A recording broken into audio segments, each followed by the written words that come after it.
Hello and welcome back to the Middling Along podcast. My guest today is Steph Douglas, CEO and founder of Don't Buy Her Flowers.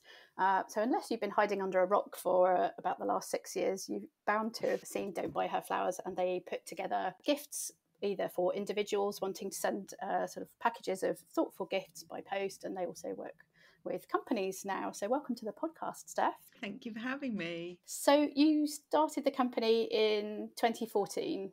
Is that right? Yes. Working Yes. out of your spare bedroom. And you've talked a lot about the sort of the why of, why you founded the company. And obviously the name comes from the sort of situation that many of us have found ourselves in, where we kind of get bombarded with, with bunches of flowers with a newborn baby and absolutely no time to, go to the toilet, never mind find sort of 7 different vases to put flowers in. So you were offering an alternative that absolutely wasn't out there at the time. But what I think is really interesting to dig into a bit more is the kind of the how of building the company and sort of how you went about it in the early days, how you kind of took the decisions, I guess, to sort of scale up each time and what it was like starting something from the ground up. I mean, I never had a big grand plan. I know these days I think people were like, oh, what's your 5-year strategy? What's your exit strategy? And all of that. And it wasn't. It was very much me in my spare room. I had 2 small kids. So the idea came after my first. And that was when I first realised that flowers are a really terrible gift if you've just had a baby. Like, I just had no concept. Bring cake. I didn't know that you got gifts. I didn't know that was a lovely thing, that the doorbell was going and people were like, things were turning up. I didn't know that how overwhelming it was going to be. I didn't know what an absolute shock motherhood was going to be. And so, that was where kind of the idea. And I had my first 2 kids quite close together. So I was like on maternity leave quite a bit and would give people, send some stuff to people, send them some chocolate and a magazine and all that stuff. And people were responding to that. And so the idea kept building, and I was one of the first in our kind of London mates to have a baby. Mm-hmm. And then we were just very much in that zone. We'd done all the weddings the previous year or 2, and then it was all the babies. And it was really simple, but I was very happy in a job. I was part-time. I worked in brand and marketing. I liked what I did, but it was just trying to make it all work. Like, I was realizing I was that race to get back. And actually, I wonder what a working environment is like now compared to it was 8-9 years ago, because people didn't work flexibly. It was very rare for people to work from home. It was a big deal. And actually, if anyone did work from home, they were seen as they were probably skiving off. Like, it was a really different world, actually. But that race, every day trekking into London, and that race to get back was a big part of the decision, I think. And then so my kids, when I started, were 2 and 3, my first 2 children. I've had another one since. And I started really small. It was really focused. I started with a blog first, actually, which I started while I was still working. And I think that was a big confidence thing for me, because I needed to do something. I knew I needed to do something to get on this journey towards Don't Buy Her Flowers. And I couldn't work out what that could be. And it sounds really strategic and smart now, but it wasn't really. I was like, I'll start a blog. I love writing. I've got all this stuff I'd love to say about motherhood. I'll start by writing. And that kind of snowballed, and posts were being really shared and read. And it was at a time where there was kind of a bit of a mum blogger thing happening. I was going to ask, did you ever kind of hate being labelled as a mummy blogger? I didn't mind it. I've been quite lucky because I've had the business coinciding with, apart from that first 6-8 months, I've always had the business. So I'm not, no one could say I was just something, if that makes sense. Yeah. So I kind of didn't get labelled in the same way, even with the influencer stuff. It's like, but I dabbled in that, but I had the business to focus on. So that's always been to an end. Yeah, and then the business is the priority. But the blogging, like, I've met loads of really amazing people who I still keep in touch with, lots of them have gone on to become authors and doing amazing things. So that blog was kind of a stepping stone. And I think I had the security of still working in my old job whilst I started testing the waters, and the feedback for that, which was really writing about how I was finding motherhood. The feedback was people going, oh, me too, this is how I feel. And it was like, okay, if everyone's at home feeling like this, and actually motherhood is harder than we've been told from previous generations perhaps, then it would make sense that if you gave them a gift that was about TLC rather than a bunch of flowers when they have a baby, they would welcome that. And that was really, because we do loads of gifts and lots of occasions, and kids and dads and men and all the other things, but at that point it was just gifts for new mums, so I needed to know that it worked for that audience. And then I just started really small. I wrote a business plan just because I am that kind of person that likes to do things properly. And I know there's lots of messaging now about winging it, but honestly, like, you can't, there's only so much you can wing it when you're putting money into something and not taking a salary, which I wasn't. So it was all kind of we're all suddenly relying on one income. So it was quite a big deal leaving my job. But I initially, before I left my job, it was like, right, I could start looking at products. I could start looking at what courier would we use, Royal Mail, would we use a courier, like how are we going to package this? So there was loads I could do before it went anywhere near anyone publicly. And I kept it quite quiet. I felt really anxious of, one, I think you get lots of opinion, so everyone's going to give you an opinion. It's like a baby name. If you tell people your baby name before the baby's born, everyone's going to go, oh my God, and that's a dreadful name, or oh, I know an idiot at school called that. But if you wait till after the baby's born, people are generally not going to say, oh, that's a shit name. And it kind of similar, I think, with the business. Everyone had an opinion and they're talking about something that doesn't exist yet, so I had a few really, like, kind of close network of people who I valued their opinion, and then everyone else just didn't know. So it seemed really sudden when I then started a business, but I'd been working on it for a long time. And at what point did you think this is really going to take off? Or did you get that ever in the kind of early days? I think there were points where I was like, there's something in this. I think that was it. It wasn't like I didn't have any idea of scale, or I still don't. Like we haven't taken investment to this point. So everything has been, there's only so quickly you can grow when you haven't taken investment, unless you're one of a few very lucky brands that blow up. So it's been really steady. But I think we started in November, and the first Mother's Day would have been March of 2015. So 5-6 months later. And I mean, the volume now would be quite pitiful, but at the time it was a big deal because I was getting, I don't know how many, I couldn't tell. I think the first month we did something like 30 orders. Bear in mind that probably was a lot of family and friends. And so, and it grew steadily, consistently, always, until we hit COVID, which is a whole other, we can come on to. Yeah, but we'll come back to that. Yeah, but that March, I just remember it being, orders were coming in, and they were people that I didn't know. There were names and places in the country the orders were coming from, and I was like, oh, this is just people who are seeing this thing that they like the look of. And we'd launched packages with ready-made gin and tonic, the Bloom gin and tonic, which we still do, and those were really popular for Mother's Day. And there's a lot of hamper companies that do like sets where you get like a beauty set, or you get a food and drink set, or I don't know, like it's sort of themed, whereas ours is, there's kind of a load of categories, and the whole point is that you hand pick what you want to send to that person. So you can choose whatever combination you like out of the 200 and plus things that you've got. Yeah. And we have some set packages, because you will get people probably who go on a website and go, I don't know what to do, help me.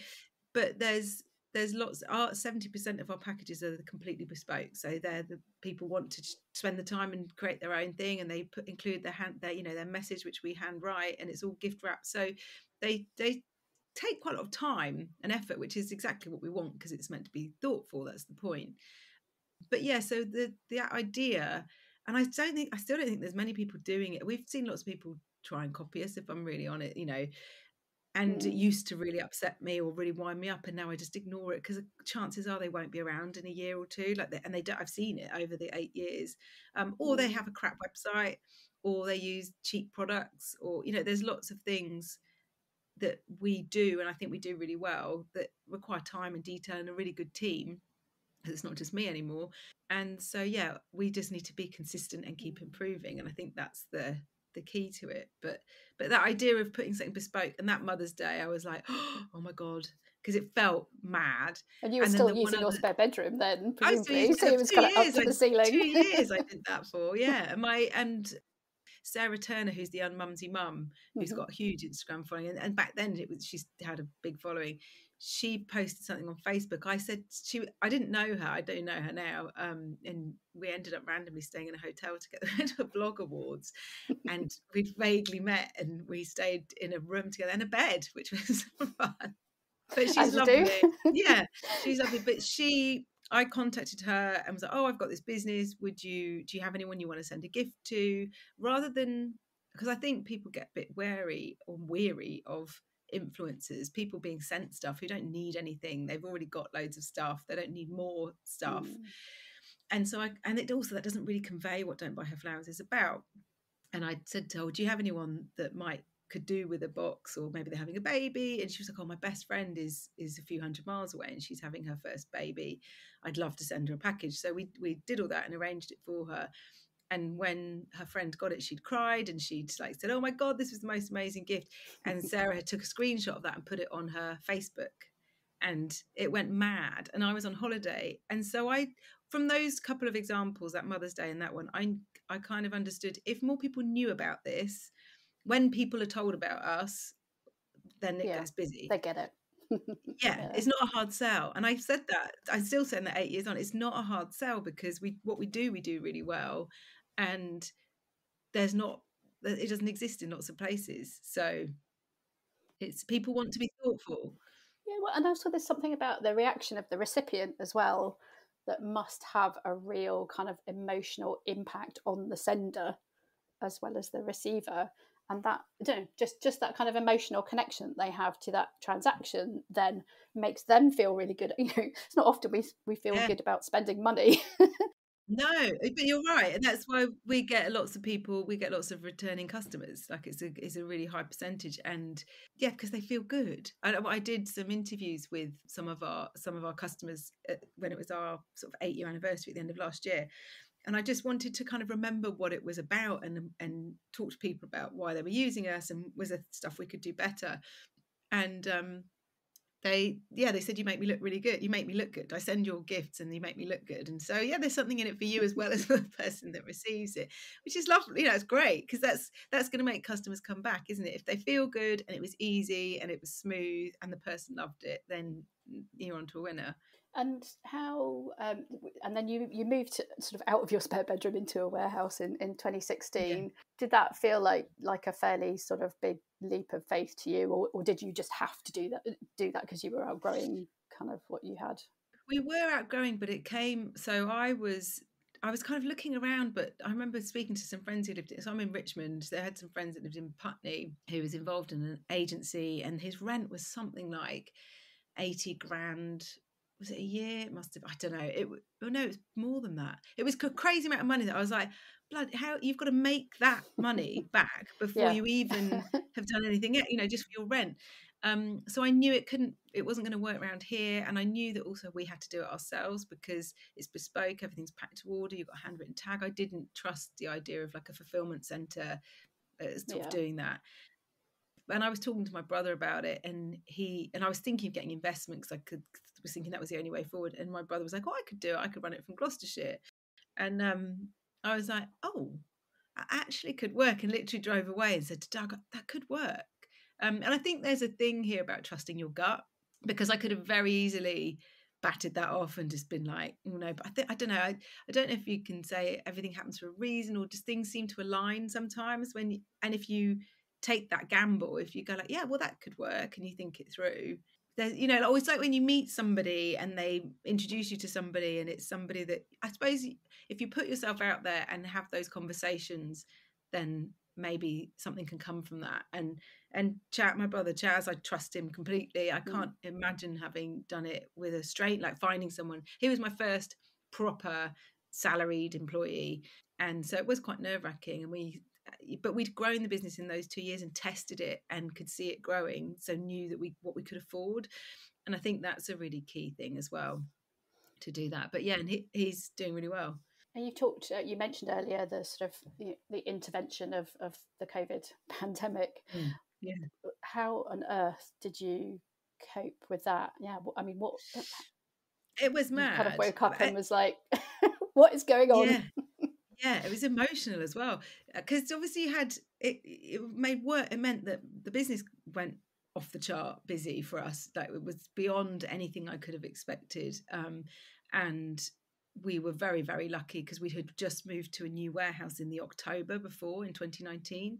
Had we not moved, the first warehouse that we had was tiny, and we wouldn't have been able to do it. So So there was lots of luck and fortuitous kind of decisions that had happened without us really knowing. But yeah, and we were on Lorraine that week because it was the same week as Mother's Day, which was the week that Boris announced that we'd be going into this lockdown and the schools wouldn't be open.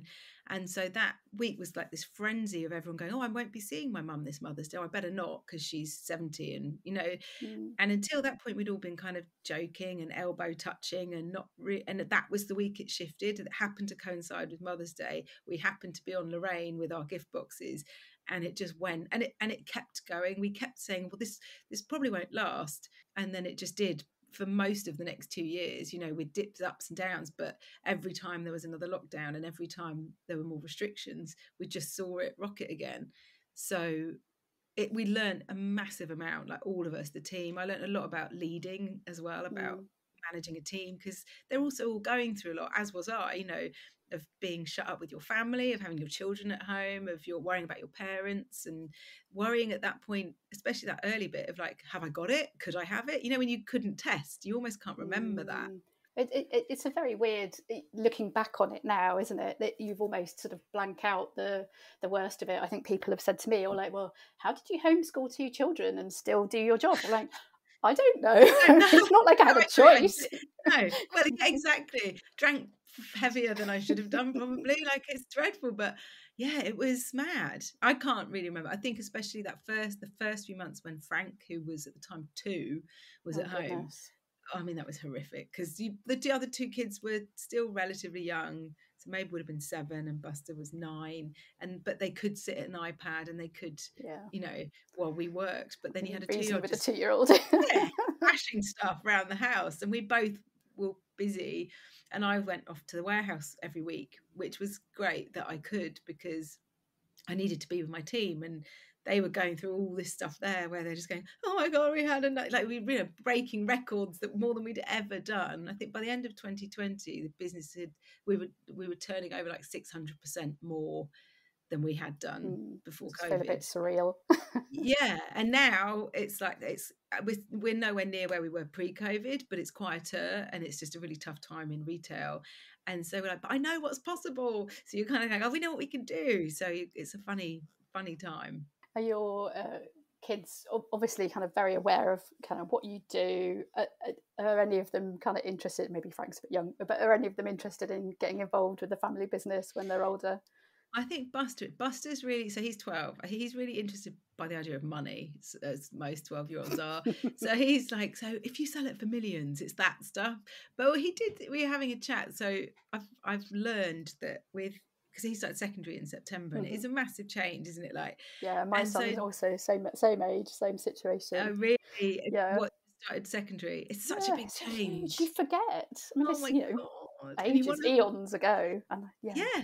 But it does. At the same time, I feel like I was like, well, I've done this. It doesn't feel as long as, I don't know. It's really weird. But the change in this, yeah. But it's just so much stuff for them to remember. The bloody changing timetables and kits and books, but we were walking to rugby, and I've realised I need time with him, but it can't be time where you're sitting opposite them going, so what's happened at school today? Because I just get nothing. Yeah. But just going somewhere, like in the car or walking. So we were walking to rugby. Frank had scooted off, and he was like asking me about the business, and I was explaining, because he's 12, you can get quite detailed. I quite enjoy it. I love talking about the business, so I'm like telling him stuff, and he's like, you must feel pretty good about it, Mum. And I think that's the first time he's said something like that, and I was like, oh yeah, thanks, Buster. I was like, it's quite hard, because it has been hard, and I was like, oh, it's quite hard, but thanks. Just thinking, oh God, don't I start crying. They do come out with some deep stuff now and again. I know, and it was really nice, because I just thought, oh, he's recognised it. And actually, I did a talk at Mabel's school. She's in year 5. They wanted to get some women. They didn't make a thing of the fact that I was a woman, but they have had some women coming in talking about STEM and business and stuff like that, which is great for the class, which is boys and girls. And you can see that she has a slight different take on what I do, because she understood it, because that's the first time she's seen me sort of present and explain it. And I think it's quite nice. You just kind of have to hold on, because at some point they'll be a bit older and you can actually explain what you do. And then they might have a bit of respect for it, or they might at least understand me, like, well, I have to go now, rather than, like Frank will be like, don't leave me if I'm going somewhere, and he's very dramatic. He doesn't get that I'm going to work. It doesn't, doesn't mean anything to him. But so it's quite nice having that, isn't it? I feel less guilty. I don't know about you. Yeah, I mean, I don't know. The guilt is always there in some way, shape, or form, isn't it? If you're not feeling, if you haven't got mum guilt, then you've got daughter guilt or some other kind of guilt. I don't know. Yeah, you've got true. it built in.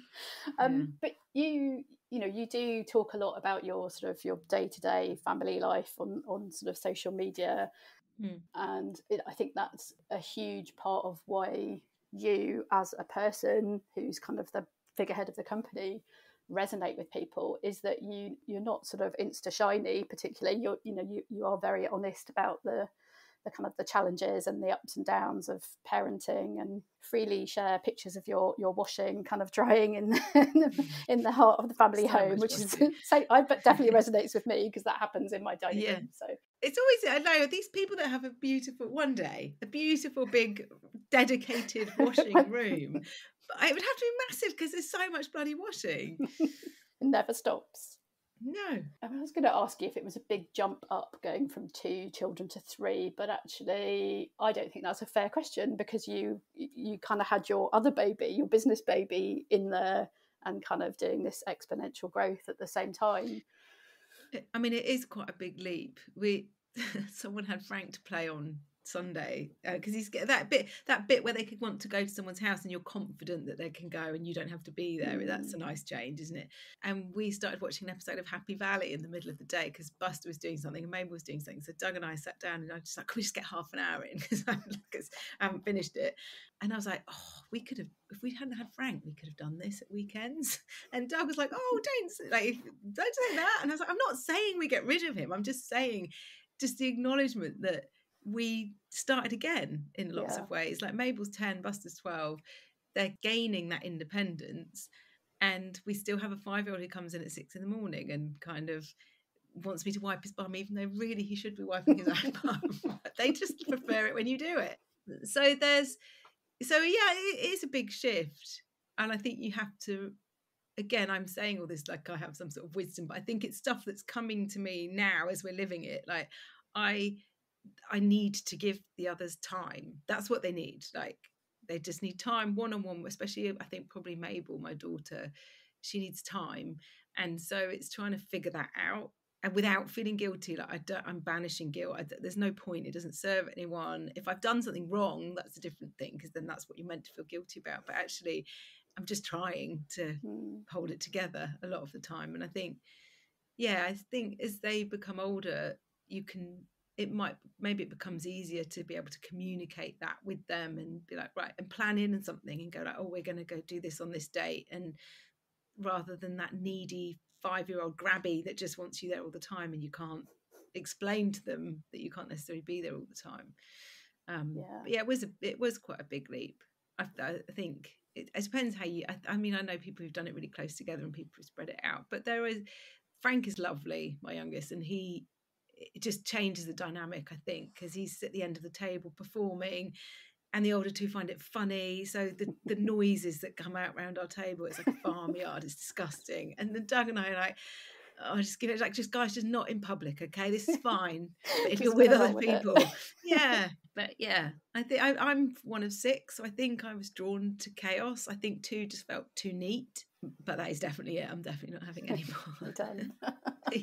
I'm the oldest of 3 as well, so I think I went the other way. I was like, no, I'm 2. I'm definitely done. But I started a bit later, so. But in some ways, I wish I had. In some ways, I'm almost envious of people who've gone, right, I'm done, because I think we say all that we've made our lives slightly harder. We've chosen all this, and I'm not complaining, but it would have been easier to not have a 5-year-old kicking about. But he's delicious, so he is delicious. I've enjoyed following your what was it, your baked potato Mondays, or your I know he's every now and then now he's like, we're not having a mummy day anymore. He's like really cottoned on to the fact that we don't get that now, and he's like, oh, because he's just started reception. He's like, do I have to go again today? Like, yes, it's every day, every weekday. But that I'm glad I did that, because now I've kind of gained another day for work, but I'm glad I had that day, even though sometimes I would be cursing it, just think, oh my God, I really could do with being working. It goes, like, I know it's a cliche, but it goes really quickly, and then you're like, oh, if I hadn't done that, I would have missed out, actually. It's tricky because we can't necessarily compare and contrast. And obviously there are some great things about social media and kind of finding your community, but the flip side of that is ladling on some of that mum guilt or parenting guilt about, not doing it right, not doing enough, not I don't know, teaching them Mandarin in your spare time, or I don't know. I mean, how do you kind of counteract that or kind of cope with that, or do you just sort of do your best to tune it out? I think it's really hard to tune it out, and I think especially for new mums, like I didn't do new mum of the first couple with Instagram, and I think I would have found that really hard, because I think we have a habit of, if you're feeling a bit shit, that you probably spend more time scrolling, even though it's perpetuating, it makes you feel worse. And I haven't felt brilliant the last few months. So I have struggled a bit, just overwhelm, and I've wondered if it's burnout, but everyone seems to have burnout, and it's just a lot, I think. And maybe it's winter, I don't know. But I find that I need to delete Instagram. I need to take it off my phone. Like, I don't post nearly as much as I did, and I think that's because I started to overthink it. And when I'm in a good place, that's probably when I post more, and I enjoy it, and I don't really worry about what's happening. Whereas I think if you're feeling a bit low or flat, it's not a good place to be, and you can't distract yourself with the things that are actually going to make you feel better if you then just keep diving into your phone. So it's almost like if you take it off your phone for a day or two or whatever it is, I think it just frees up your head a little bit to just enjoy that moment or whatever it is, without sounding really naff, because it's all encompassing, and it's addictive. It's meant to be, it's created to be that way. And you find yourself, you've gone on to look at something, and then you're like half an hour later, just scrolling it, and you kind of, I don't know, I think every now and you think. So I interviewed a couple of ladies, Leanne Perot and Emma Campbell, who both have cancer, and they were talking about gratitude. And I've always been quite skeptical, the idea of having a journal and writing my thanks for whatever. And I've just kind of thought, oh, you're giving me another thing to do, I don't want to do that. But having had this conversation with them, and I'd listened to them on Leanne on another podcast, I did it. And actually it was something that Doug and I was like getting to bed, and I was like, right, Doug, give me your 3 things from today. Because I think we're so busy that we often haven't communicated. I might have told my mates about something, I might have told someone at the school gate about something, or they've told me something, we've had these conversations, but Doug and I haven't, like, something happened the other day. I'd left Frank's scooter at the rugby club, and all week I'd meant to email and say, have you found this scooter? And then a week, like, which I just not got around to, a week later I found the scooter. We're literally walking past and went, oh, that's our scooter, brought it home. And then the following week Doug was like, oh, you found Frank's scooter. And I just hadn't even, I know it's not a big deal, but there's just so many things happening every day for us both, but we're not necessarily finding time to communicate them. So anyway, writing down 3 things you're grateful for, it's quite a good way together to then start a conversation about something that happened that day, because we're so knackered by the time we get home. And we're wrestled kids to bed, and then Buster and Mabel maybe haven't gone to bed till 9, and then you've got about an hour, and I want to be in bed. So I think that's quite a good way to pep yourself up a bit and just remember the good stuff. But I also noticed, obviously, you're not putting anything on that list that's like, oh, I had a really interesting interaction on Instagram today, or I really enjoyed watching the meme that when you've spent half an hour just scrolling through shit memes. The things where it's conversations, or something someone did, or something someone said, or something someone made you feel, and we're losing out. And again, this is really obvious, I'm not saying anything new, but we're losing out on those real interactions for having your head in a phone. And I don't think it's like, there's loads of really good things about it, but I don't think we know yet how to use it for it to just be the benefits, and for it not to also just really distract.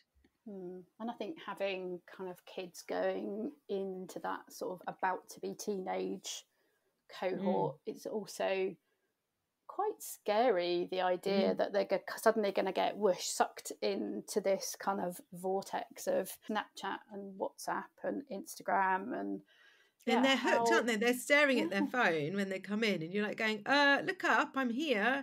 But then if we're also sitting there staring at our phone, then you haven't got a leg to stand on, have you? So we're having to put in rules for Buster, but having to also adhere to them ourselves, which is a bit like, oh. But I think that's the only way. We keep thinking about having a lockbox for, so yeah, I've heard everyone good put your about phones in at dinner time or whatever. And because if it's there, if it's on the kitchen side and you walk past, you will pick it up and you will put in your code, and before you know it, you're looking at something, and then your family members behind you going, what are you doing? Like, I don't even know what I was doing. In the meantime, the dinner's kind of like you forgot to put the hob on or something. You're like, oh shit. Yeah, and then I'm moaning about how tired I am, or I haven't had time to do this, or I didn't have time to do that thing. And it's like, well, maybe, I don't know. I think that's one thing that I need to try and find a better balance of. And I'm not even on there that much now in comparison, but it's just that habit that you need to break, I think. And you talked about sort of what you picked up from a couple of other guests. So you've got your own Don't Buy Her Flowers podcast. What advice or sort of what other life lessons have you picked up from the people that you've been interviewing on there? I think the relationship ones, I've loved talking about relationships, because I just think it's not talked about nearly enough, especially as you get older and you've got to try and hang on, or you don't, but trying to hang on to a relationship. We don't get taught how to do that in school. Useful stuff like trigonometry.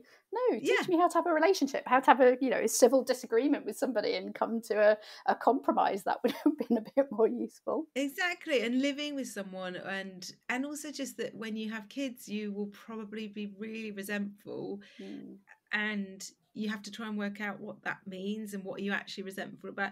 Like one guest talked about anger and why new mums feel angry, and actually it's not about anger. It's not, anger's like just the emotion that comes out, but it will be anxiety or resentment, or like there's a whole loneliness. It could be a whole host of things, and unless you've kind of figured that out, and I feel like I love talking about it now, but I had no idea when the kids were small that was what was happening.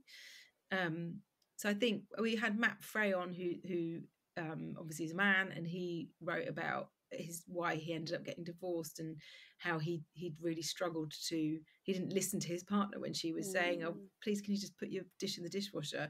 And his book was really good, and Doug read it as well, and then that's led to conversations for Doug and I, which has been really helpful, about the mental load. We've had a few guests talk about that. Laura Danger's another one, and that's really helpful to have those conversations. I saw is it Kat from Not So Smug Now has got a download that you can buy. You just like download the mental load, so you can like print it out and kind of get it out of your head and onto.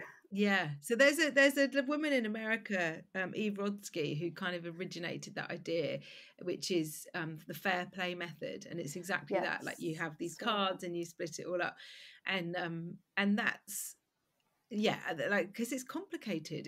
There's a lot of stuff, and I think women just naturally, or not naturally, sorry, we're prescribed that we take it all on, and then we think that that's what we're supposed to do, and it doesn't make anyone happy, really. I think quite often get into that situation where my other half would say, what shall I do? What do you want me to do? And I would just want to scream and say, like, you live here too, you've got eyes. Look around. It would be like, is that washing dry? Oh, I didn't think it was dry. Did you touch it? Did you feel it? Because that's how I would work it out. It's not magical. Didn't go and get a degree in domestic science. And I think there's a huge amount that comes from, it's not just, I don't think it's just like men are idiots and women are great, obviously, to a point. No, I think we are taught this and we learn it, and everything around us sort of compounds these ideals of what women are supposed to be and how we're supposed to, and that's where the guilt all comes from, because we're trying to live up to this thing. And it's all horseshit, really. It's like, but backing out of that and trying to look at it afresh as a couple is really hard, but we've been trying.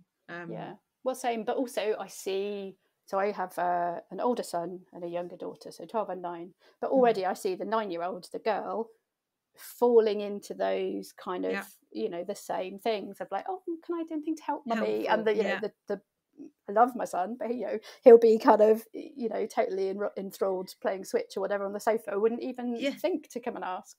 Yeah. And that just sort of breaks my heart a little bit. And so I need to figure out what I'm doing about that. Well, and that's what I'll be particularly hard on Buster about, picking his stuff up and putting it in the wash basket and all that stuff, because I'm like, I don't want this for you. I want you to, whoever you end up in a relationship with, I want you to understand that it's not okay to leave your pants on the bathroom floor, because why would they pick them up for you? They shouldn't have to. That's going to be my gift to society. That's what I want to try and do with my kids, for them not to be useless. A lasting legacy. Yeah. We're coming up to time, so I'm just going to put you on the spot with one last question and say, if you were doing a Don't Buy Her Flowers package for your bestie, what would you send them? Ooh, I'd go with the cashmere socks because they're really lovely. I would put in, I'm just thinking, I would put in some dark chocolate that I know that she'd love.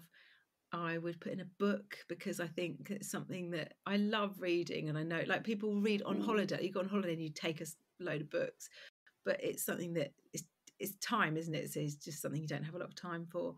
I would also go with a candle and some bubble bath. So I think what I love about what we do is that you can have a selection that you can enjoy all at the same time, so that you can have a bath with a candle, with your book, with a glass of wine or whatever. And that's kind of, and when that makes me really happy when I see people order those kinds of packages, because I'm like, oh, they get it. That's what they're You can trying visualize to say them. yeah, and you're trying to say to someone, have an evening, like, go and have a hot bath, lock the door, have some time to yourself. And that's what most of us could do with most of the time. And you sometimes share, I think, on social media, the sort of the tags, that you say are kind of the handwritten with the messages that people want to send out.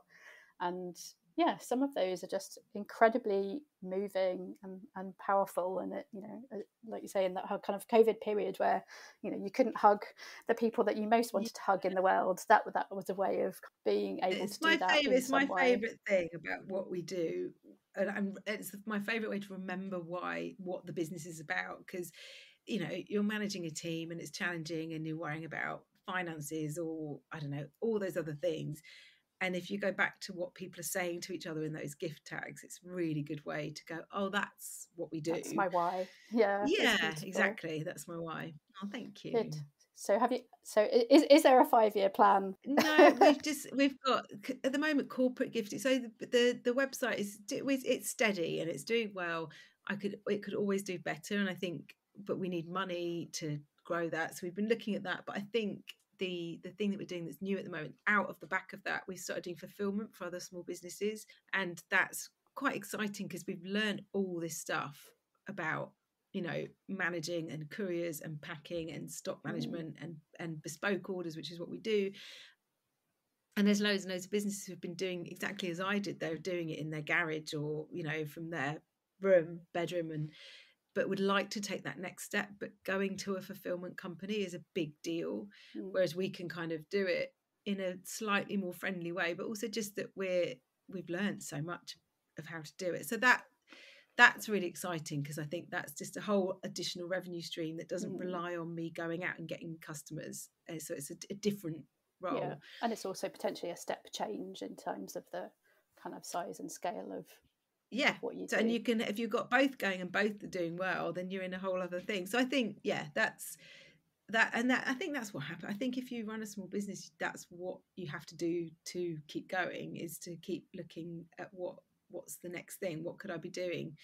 You can't just sit and hope that more customers are going to turn up, but especially not when you're in kind of a cost of living crisis, and it's a difficult time to be kind of banging the drum and saying, "Oh, spend more money." Like that's not going to work, and that's not what we do with Thoughtful Gift Company. So there's only so much I'm going to do that. Well, Steph, thank you so much for coming along. It was an absolute joy to talk to you. And we'll drop a link to Don't Buy Her Flowers in the show notes, although I'm pretty sure that everybody listening to this has heard of you, probably even used your services at least once. So, but it was fascinating to hear about building the business in particular and your journey. So thank you. Thank you for having me. You've been listening to the Middling Along podcast. Do remember to subscribe to be notified when our next episode is live. And why not visit the blog at www.middlingalong.com to sign up to my newsletter as well. I do hope you enjoyed listening today. If you did, I'd be really grateful if you would consider leaving a short review, as that helps people find the podcast and helps get it noticed. Hope you can join us next time. Goodbye for now.